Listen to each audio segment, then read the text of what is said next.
Assalamualaikum warahmatullahi wabarakatuh. Saya Jafar Amiruddin Saputra. Saya dari Fakultas Ekonomi dan Bisnis, Nimakir 211.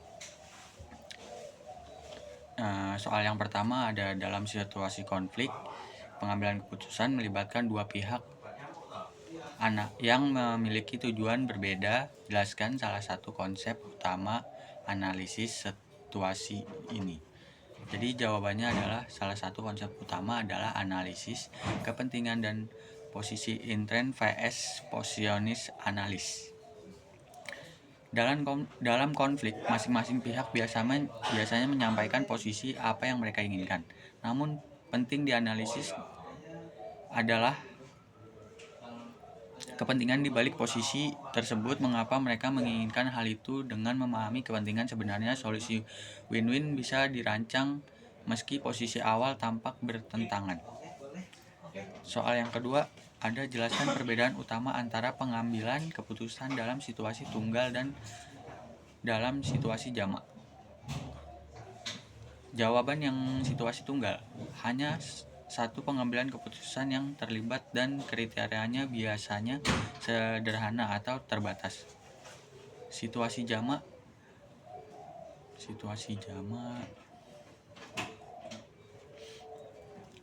melibatkan banyak pemangku kepentingan dengan preferensi dan tujuan yang beragam serta lebih kompleks dalam kriteria dan prosesnya.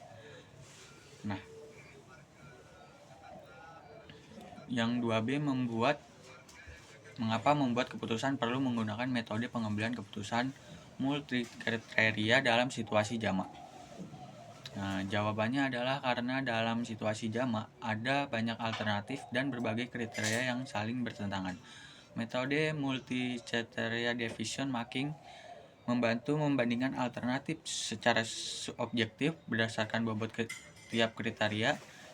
Contohnya, pemilihan lokasi pabrik dengan mempertimbangkan biaya, akses ke pasar, tenaga kerja, dan dampak lingkungan. Jelaskan kelebihan dan kekurangan dari decision making. Jawabannya adalah yang kelebihan menghasilkan keputusan yang lebih kreatif dan kaya perspektif, menumbuhkan rasa memiliki terhadap keputusan. Kekurangannya ada proses lebih lambat, risiko growing jika tekanan sosial tinggi, konflik bisa muncul jika tidak ada fasilitator yang baik. Jelaskan efektif dalam pengambilan keputusan dengan big data, penjelasan tentang dalam mengintegrasikannya. Jawabannya ada efektivitas big data memungkinkan pengambilan keputusan yang lebih akurat, cepat, dan berbasis fakta yang